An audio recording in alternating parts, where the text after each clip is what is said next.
Senator Lyons. Thank you, Mr Acting Deputy President.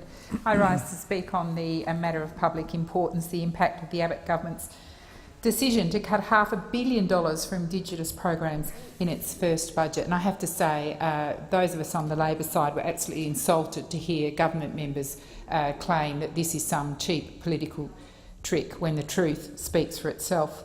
And I want to start first with that insulting comment by the Prime Minister last week.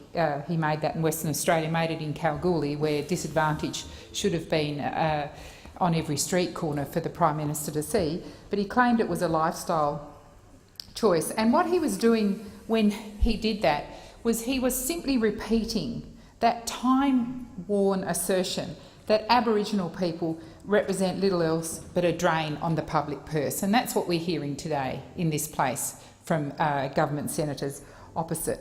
And I want to now move to some comments that Senator Nash made the other day when she was extolling the virtues of NACCHO and saying how she'd met with them and she has regular dialogue with them, what a wonderful organisation they were. Well, I can't believe that NACCHO would not have raised their concerns about the cuts to frontline services brought on by the Abbott Government's harsh and cruel budget. I just can't believe that at all. But obviously, Senator Nash is either deaf to that or she chooses not to mention it. But I want to quote from Matthew Cook, who's the chair of NACCHOs, when he said, and I quote, that the result, and what he meant by that was the lack of information around funding and the cuts to organisation, has caused confusion among his members, and their concerns are being raised with me every hour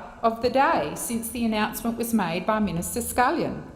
Now, I can't believe, if Senator Nash has this wonderfully close relationship, this respectful relationship with NACCHOs, that they haven't raised the cuts with her. And perhaps we need to explore that some more at question time. But there is the chair saying well and truly that there have been cuts to frontline services. So it isn't Labor senators saying it. It's one of the well-respected umbrella groups in health, Aboriginal health, in this country is saying that every hour of the day they're hearing about the cuts. And this decision by the Abbott Government to cut $1 billion from Aboriginal programs in its very first budget as the new government is a disgraceful one, and it is not a political trick or some political advantage that Labor is raising it here. And I want to look at some of the comments the Prime Minister said when in opposition. And he said on the 15th of March 2013 at one of his favourite institutes, the Sydney Institute, I quote, "In any event, Canberra knows best will not be an incoming coalition government's approach." Now, I think in relation to, Aboriginal Australians would say, actually, that's all we've heard. That is all we've heard, is that Canberra knows best. And again in that speech at the Sydney Institute on the 15th of March 2013, Mr Abbott said, and I quote, "Should the coalition win the election, Aboriginal people will be at the heart of a new government, in word and in deed." Now, to cut $1 billion, $500 million out of programs is not putting Aboriginal people at the heart of any government. To make that insulting at one deep level and ridiculous comment he made about lifestyle choices is not putting Aboriginal people at the heart of government. It says that it's just that time-worn statement that Aboriginal people are somehow a drain on the purse of the nation. And it doesn't stop there. Senator Scullion said in the Northern Territory that only those providers who are completely hopeless, his words not mine, at delivering services would miss out on funding. Well, because we've had Senate estimates, we know what's happened. There were 2,472 applications for the Indigenous Advancement Strategy funding. There were 4,948 projects. There were 2,345 organisations. 1,233 were deemed non-compliant. Now, that could mean they were simply not incorporated. We don't have the detail of that, which left just 964 successful organisations, 40%, 40% of those that applied got the funding. And I know firsthand, and I would invite Senator Reynolds to visit some of the organisations in Western Australia that have been defunded. Last week I was in Geraldton, and I get angry even thinking about it. The federal government, through its budget cuts, whether it's the council, whether it's the local legal service, whether it's the education support services, have cut millions of dollars out of that town. And that has repercussions right up to the Pilbara, and that is what the Abbott government has done. And there's service after service that have simply lost money.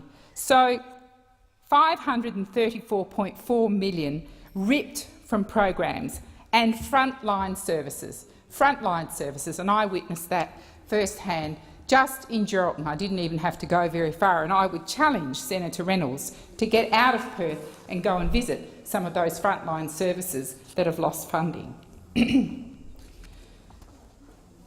So I don't know what Minister Scullion proposes to do with the rest of the money that's apparently in his $2 billion kitty. There's a lot of it left there. But in the meantime, perhaps he could fund some of the services that have been lost. I mean, fancy taking funding from smoking programs. Why would you do that when we've got very poor health outcomes, and the measure for that is closing the gap? Very poor health outcomes, but $165 million has been taken from tackling smoking and healthy lifestyles. Family violence. We've heard a lot in this Senate recently, and indeed in the parliament, about family violence and partner violence. Yet what we've seen is $3.6 million cut from the family violence prevention legal services. And again, the West Australian service, a fine service, been around for a very long time, not sure of what's going to happen to its future. We've had childcare services in the northwest in Western Australia lose their funding, and we've had cuts to community legal services, and I witnessed that again firsthand in Geraldton last week. $15.6 million from community legal services, and it doesn't matter how you cut it, they've been cut. Not only that, they've also been gagged. Part of their new contracts say that they cannot come out and criticise the government. Well, even if the government chooses to gag those services, Labor will continue to criticise the government for gagging those services and for cutting their funding. So we will not see improvements in close the gap targets if we have to continue to witness this disgraceful attack on frontline services by cutting their budgets, cutting their voice and leaving them without any funding at all. Thank you, Mr Acting Deputy President. Thank you, Senator Lyons.